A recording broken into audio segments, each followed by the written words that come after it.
So, we have much earlier records for Paul's life than for Muhammad's life. Paul was a brilliant scholar. Muhammad was an illiterate 7th century caravan trader. Paul knew the Old Testament backwards and forwards. Muhammad wouldn't know the Old Testament from a phone book.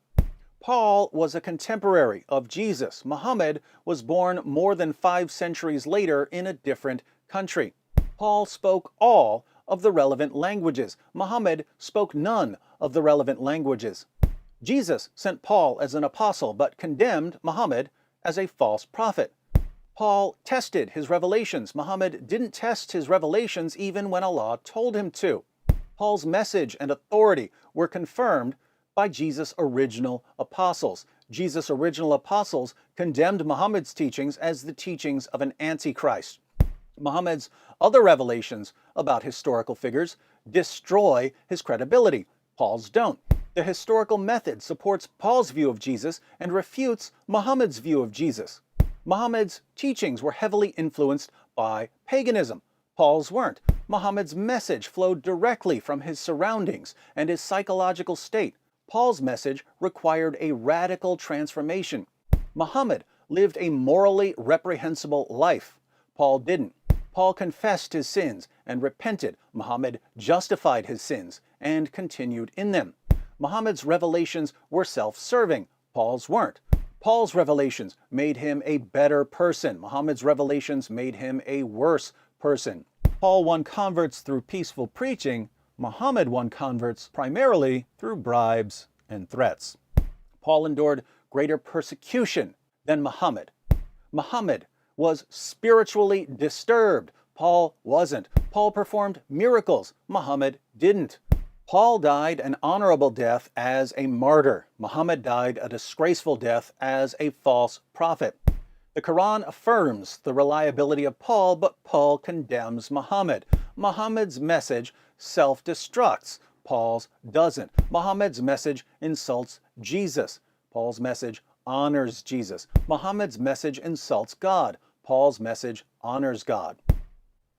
Every possible way we can compare these two men in terms of their reliability, Paul wins.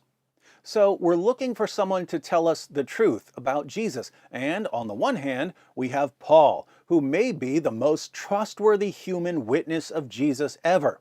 Other people might be more reliable in particular ways, but when we look at the entire collection of features that make Paul a reliable witness, scholarly training, knowledge of the Old Testament and of various languages, a desire to test his revelations, confirmation by Jesus and his original followers, impenetrable moral fiber, miracles, power over demons, patient endurance in the face of persecution, even to the point of martyrdom.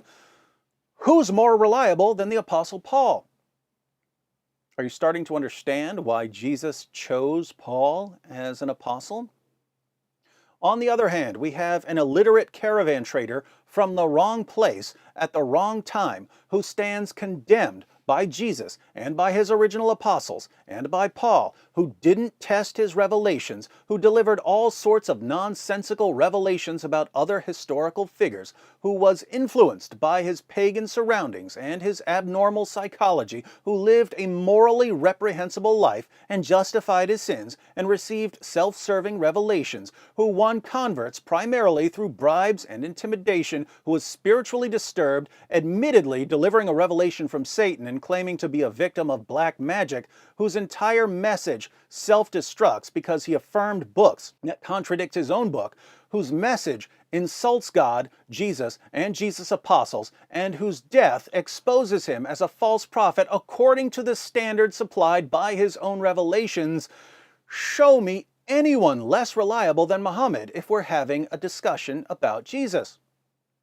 And yet our Muslim friends insist that when the least reliable person in history tells us about Jesus, and the claims of the least reliable person in history contradict known facts about Jesus, we should put the blame on the most reliable person in history and call him a deceiver so that we can go on believing the claims of the least reliable person in history. This is how Islam forces its adherents to think. To call this a ridiculous methodology would be an insult to all other ridiculous methodologies. Paul completely outclasses Muhammad. And guess what, Muslims of the world? Paul's not even our main guy. Jesus is our main guy. Paul, a guy who's not even our main guy, thoroughly embarrasses your only guy. You've only got one guy, Muhammad. You think you've got God and angels and prophets and so on, but it's really just one guy telling you what to believe about everyone else.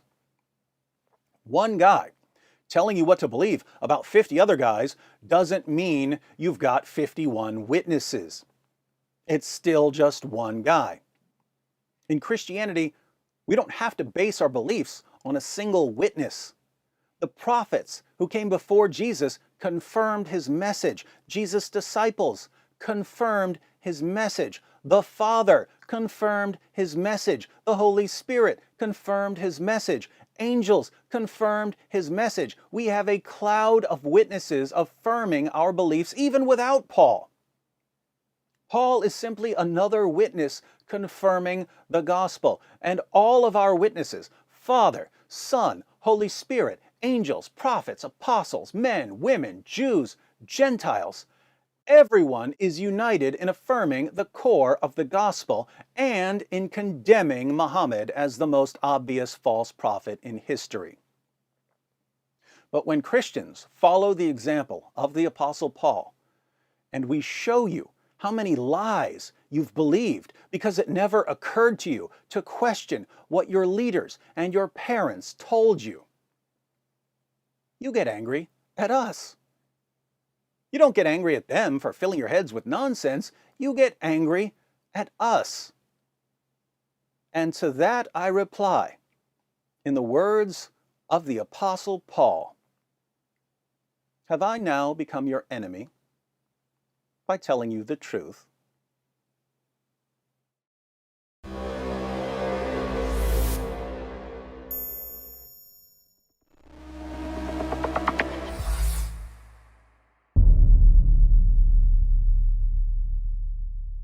Hi everyone, thanks for watching.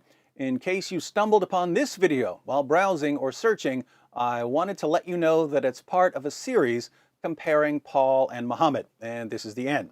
So if you'd like to see the full series, be sure to click on the playlist. If you're already in the playlist, congratulations, it looks like you made it to the end. Let me know what you thought of this series in the description box.